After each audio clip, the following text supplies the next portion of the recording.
Good morning, students. In our last class, the last topic that we have discussed was the radius of gyration, right? Now, from today, we are going to start with our next topic, that is the theorems on moment of inertia. Basically, there are some theorems that are related to the theorems of moment of inertia. Moment of inertia पर based कुछ theorems हम लोग पढ़ेंगे. So, what are these theorems about?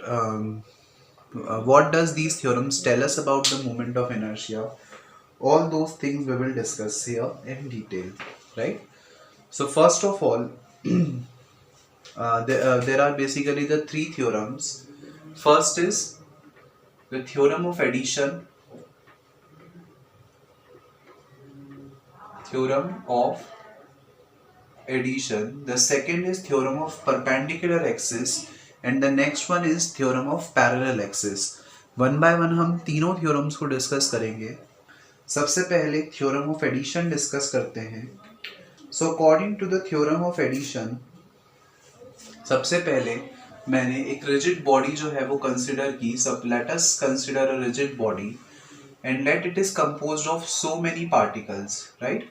The rigid body is made up of so many particles of masses m1 m2 up to mn, right? Let the axis about which it is rotating, this be the perpendicular axis जिसके around ये जो body है, rigid body, वो rotate कर रही है. Let r1 be the distance of particle m1 from the axis, particle m2 की distance हो गई r2, एंड सिमिलरली जो mn पार्टिकल है उसकी डिस्टेंस हो गई rn, राइट? तो इस तरीके से इंडिविजुअल पार्टिकल, उनकी जो डिस्टेंस है एक्सिस से, वो हमने मान ली r1 r2 up to rn. तो इन सभी का अगर मैं इंडिविजुअल मोमेंट ऑफ इनर्शिया निकालूं, सो फर्स्ट पार्टिकल का जो मोमेंट ऑफ इनर्शिया आ गया वो मेरे पास कितना आ गया, m1 r1 square. Similarly second particle का मोमेंट ऑफ इनर्शिया मेरे पास आ गया m2 r2 स्क्वायर. और इसी तरीके से मैं nth पार्टिकल का अगर मोमेंट ऑफ इनर्शिया निकालता हूं तो I will get mn rn square, like this. So हमारे पास इन सभी का जो मोमेंट ऑफ इनर्शिया है हर एक इंडिविजुअल पार्टिकल का, वो आ गया है. अगर मुझे इस पूरी रिजिड बॉडी का जो मोमेंट ऑफ इनर्शिया निकालना है, तो इस पूरी बॉडी का जो मोमेंट ऑफ इनर्शिया होगा वो इसके सभी पार्टिकल्स के मोमेंट ऑफ इनर्शिया के एडिशन के इक्वल होगा. It is the sum of moment of inertia of all the n particles of the rigid body, right? So basically this is the theorem of addition, कि जब आप इन सभी को add कर दोगे, इन सभी के इंडिविजुअल इनर्शिया को ऐड कर दोगे, तो उन सभी इंडिविजुअल इनर्शिया के एडिशन जो होगा, that will be equal to the total inertia of the body. यहां से अगर हम सबकी वैल्यू पुट करें, so you will get m1 r1 square plus m2 r2 square plus up to so on mn rn square. और generalized form में आप इसको लिख सकते हो mi ri square, where i is equals to 1 to n. So this will be the theorem of addition. और theorem of addition से जो हमको टोटल मोमेंट ऑफ इनर्शिया मिला, वो that can be given by this expression, right? So theorem of addition basically यही बोलती है कि हर एक इंडिविजुअल पार्टिकल का जो मोमेंट ऑफ इनर्शिया होगा उन सबका sum, that will be equal to the total moment of inertia. ये थी थ्योरम ऑफ एडिशन. इसी के बाद एक और थ्योरम आती है, that is the theorem of perpendicular axis. So क्या होती है थ्योरम ऑफ परपेंडिकुलर एक्सिस, वो डिस्कस करते हैं. Theorem of perpendicular axis, that theorem we are going to discuss now. What do we mean by the theorem of perpendicular axis? Theorem of perpendicular axis क्या बोलती है वो समझते हैं. तो हमने एक प्लेन लैमिना कंसिडर किया. Let us consider a plane lamina. हम एक प्लेन लैमिना कंसिडर कर रहे हैं. इस प्लेन लैमिना के थ्रू मैंने तीन एक्सिस मानी. This one this one and the another one. एक थ्री कोऑर्डिनेट्स हमने मान लिए जो इसके इस लेमिना के थ्रू पास हो रहे हैं। Late this be the x axis, ये वाई एक्सिस और ये जेड एक्सिस। तो थ्योरम ऑफ परपेंडिकुलर एक्सिस ये बोलती है कि किसी भी एक एक्सिस का जो मोमेंट ऑफ इनर्शिया होगा वो इन दो एक्सिस के, दो म्यूचुअली परपेंडिकुलर एक्सिस के मोमेंट ऑफ इनर्शिया के सम के इक्वल होगा, राइट। सो एक प्लेन लैमिना, उससे अगर मैं तीन परपेंडिकुलर एक्सिस बनाऊं तो किसी भी एक एक्सिस का मोमेंट ऑफ इनर्शिया बाकी के दो एक्सिस के अलोंग मोमेंट ऑफ इनर्शिया के सम के इक्वल होगा। This is basically your theorem of perpendicular axis. अगर मैं इसको मैथमेटिकली रिप्रेजेंट करूं, so I can write this as I Z is equals to I X plus I Y. That is I X और I Y को अगर मैं सम करूं तो आई एक्स और आई वाई का जो सम होगा that will be equal to the moment of inertia of the z axis, right. तो हम ये मान लेते हैं that suppose this distance be denoted as x, ये जो डिस्टेंस है वो y हो गई और ये वाली जो डिस्टेंस है उसको मैंने z मान लिया, राइट। सो अगर ऐसा है तो या इसको मैं r से डिनोट कर देता हूँ बिकॉज जनरली हम इसको पोजीशन वेक्टर मान रहे हैं। जस्ट फॉर माई कन्वीनियंस मैंने उसको r मान लिया है, आप चाहें तो z भी मान सकते हैं, it's nothing like that. So we know that by the definition of moment of inertia along x-axis is equals to mx square, right? Similarly, moment of inertia along y-axis is equals to my square, and the moment of inertia along the z-axis is equals to mr square. Also you have to write summation here because इस axis पर बहुत सारे particles हैं और उन सभी particles का individual मास आपको कैलकुलेट करना है। That's why we have written summation over here, right? Also जो रेडियस है, also जो रेडियस होगी that will be r, right? This is the distance from O to Z is the radius also, so that is denoted by r over here. यहाँ पर अगर मैं एक parallelogram बनाऊं लाइक दिस, यहाँ से मैंने कंस्ट्रक्शन किया such that this will be a parallelogram, right, क्योंकि ये जो दो साइड्स हैं वो दोनों एक दूसरे के पैरेलल हैं लाइक दिस। मैंने एक पैरेललोग्राम बना दिया, सेंटर को मैंने नाम दे दिया O, इसको मैंने नाम दे दिया X, ये Y, और ये वाला जो पॉइंट है उसको मैंने नाम दे दिया P, right. So I have made a parallelogram like that. Actually this point should come here.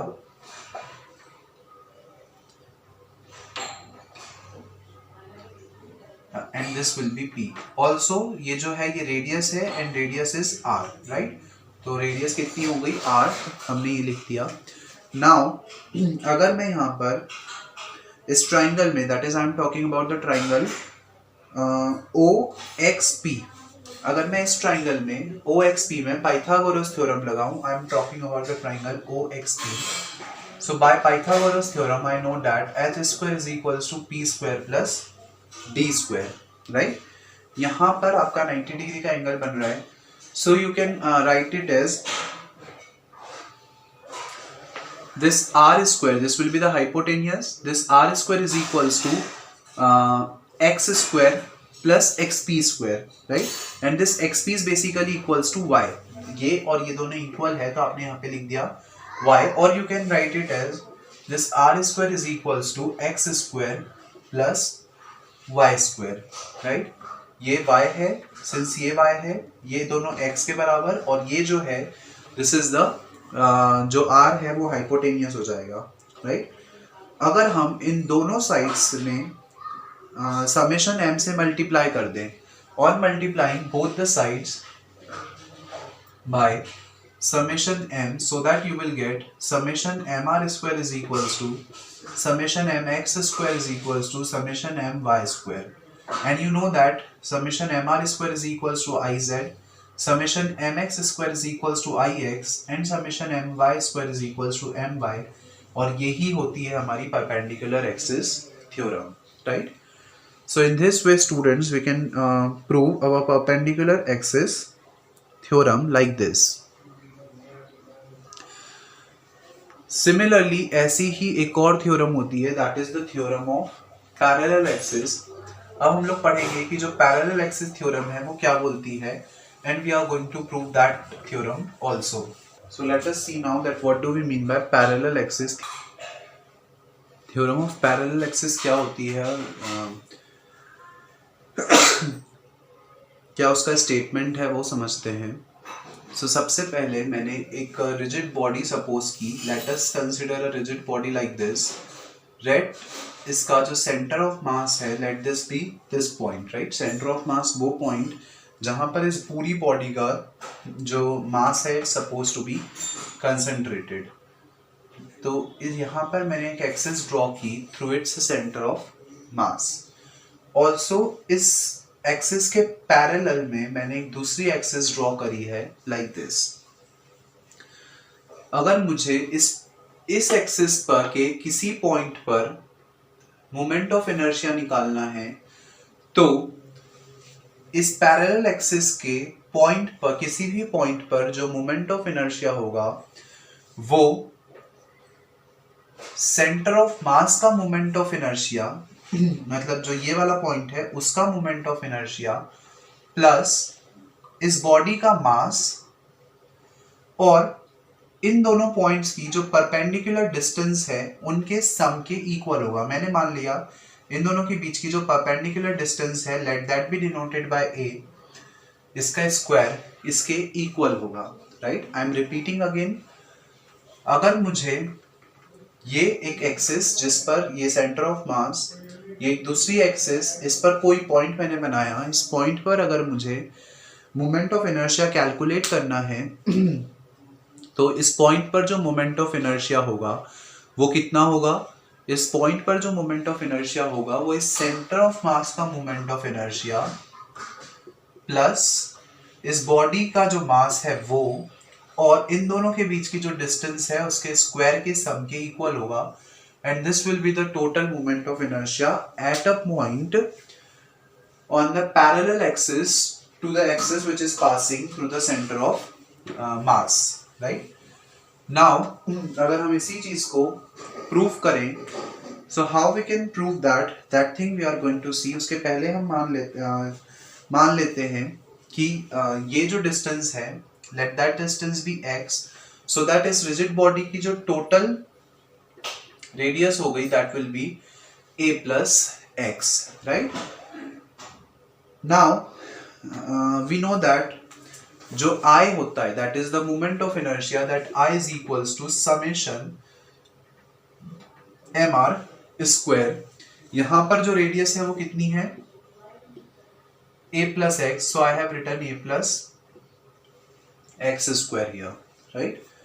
Also एक चीज हम यहाँ पर कर सकते हैं, a प्लस बी के होल स्क्वायर का हमने फॉर्मूला लगा दिया, so that we will get this is equals to summation over m a square plus 2ab plus b square. Also अगर आप यहाँ से ब्रैकेट्स ओपन कर लें, so that you will get summation m a square plus summation m 2ax. इस 2 को मैं बाहर लिख देता हूँ, so that you will gate m ax plus summation m x square. This is the thing that you have got till now. हमने कुछ नहीं किया है, हमने उस ब्रैकेट को जस्ट ओपन कर दिया है, सो दैट यहाँ पर आपके पास एक एक्सप्रेशन आ गया. नाउ इसको हम ऐसा समझ सकते हैं, समेशन m मतलब टोटल मास हो गया. समेशन m इज लाइक सभी पार्टिकल्स का mass along a, so you can write it as m a square plus here you have written 2 summation m a x as it is plus summation m x square. ये जो x है मतलब कि centre of मास वाला point, तो इस centre of मास का जो मोमेंट ऑफ इनर्शिया है उसको मैं लिख देता हूँ ICM. Summation mx square is what? It is the moment of inertia of the center of mass, and I can write it as ICM. So I have just written it like that only. Now summation ax is the whole mass of the body. Right. जो summation a x होगा वो पूरी that will at the जो summation a x होगा that will be equals to zero, right. This summation a x should be equals to zero, and since if it is equals to zero तो ये पूरी term जो है वो zero हो जाएगी और आपके पास आ गया I is equals to M A square plus I C M. और बेसिकली यही आपका स्टेटमेंट था कि किसी भी बॉडी का जो टोटल मोमेंट ऑफ इनर्शिया होगा वो इस सेंटर ऑफ मास के मोमेंट ऑफ इनर्शिया के प्लस उस बॉडी के टोटल मास के और इन दोनों के बीच की डिस्टेंस के स्क्वायर के सम के इक्वल होगा। So in this way you can prove your theorem of parallel axis. This is also quite an important topic. So इस तरीके से हम 3 थ्योरम्स हैं इस चैप्टर में जिनको कि हम प्रूव कर सकते हैं, और ये तो तीनों थ्योरम्स हैं वो हमको मोमेंट ऑफ इनर्शिया के बारे में बताती हैं। Now, the next topic that we are going to discuss is the rotational kinetic energy. So, what do we mean by rotational kinetic energy? सबसे पहले काइनेटिक एनर्जी। काइनेटिक एनर्जी क्या होती है ये हमने ऑलरेडी पढ़ा हुआ है in our previous chapter. So energy possessed by virtue of motion of an object is called as the kinetic energy. अगर कोई भी ऑब्जेक्ट मोशन कर रहा है तो उसकी जो एनर्जी होगी that is said to be the kinetic energy. Similarly यहाँ पर जो मोशन है आपने उसको स्पेसिफाई कर दिया कि अगर कोई बॉडी रोटेशनल मोशन कर रही है तो रोटेशनल मोशन के समय उसकी जो एनर्जी होगी that will be the rotational kinetic energy, right. Rotational kinetic energy के लिए आपको यहाँ पर एक्सप्रेशन जो है वो डिराइव करना है। सबसे पहले हमको ये पता है कि जो नॉर्मल काइनेटिक एनर्जी होती है that is equals to half m v square.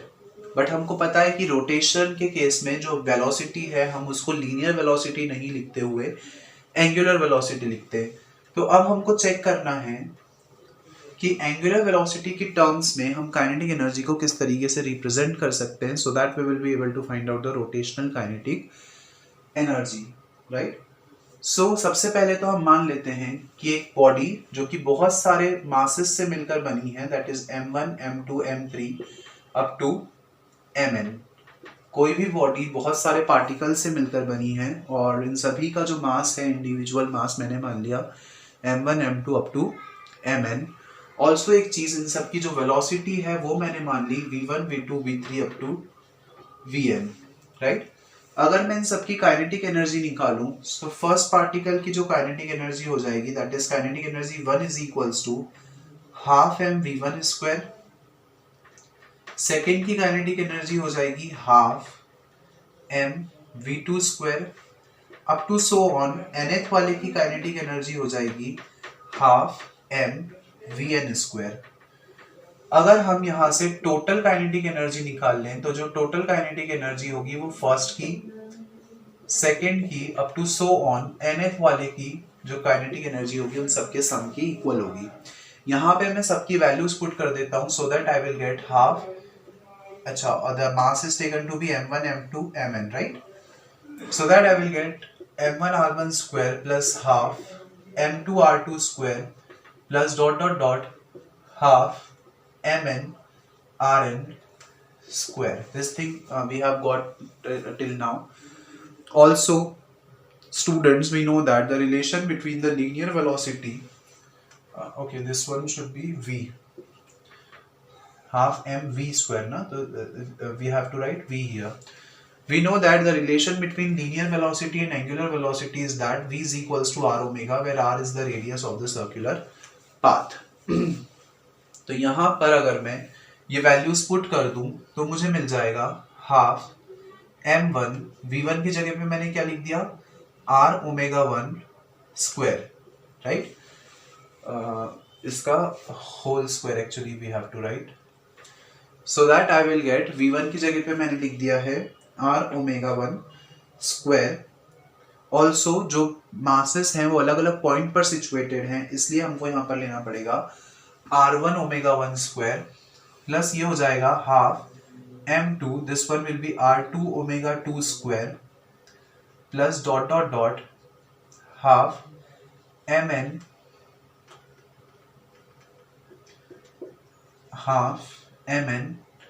rn omega n square, right. तो इस तरीके से हम v is equals to r omega में यहाँ पे पुट कर देते हैं जो वैल्यूज हैं वो। ऑल्सो एक चीज यहाँ पर जो है वो मेंशनेबल होगी कि सिंस हर एक पार्टिकल जो है वो रोटेट कर रहा है विद द सेम वेलोसिटी, अगर हर एक पार्टिकल सेम वेलोसिटी से मूव कर रहा है, मतलब उसकी एंगुलर वेलोसिटी सेम है, so here you have to write omega here. क्यों? क्योंकि जो पार्टिकल है वो सेम वेलोसिटी से मूव कर रहा है, दैट्स वाई सबकी एंगुलर वेलोसिटी जो होगी वो सेम होगी, और इसलिए हमने उसको ओमेगा 1 ओमेगा 2 नहीं लिखते हुए सिंपली ओमेगा लिख दिया। यहाँ से अगर मैं 1/2 और ओमेगा स्क्वायर सब में से कॉमन ले लूँ तो मेरे पास क्या बचेगा, it will be m1r1 square plus m2r2 square plus up to so on mn rn square, right.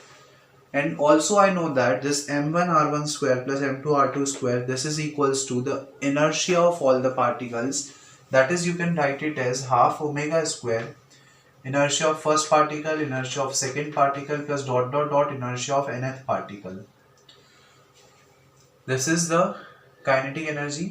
So यहाँ से आपके पास kinetic energy के लिए एक expression आ जाएगा, that is equals to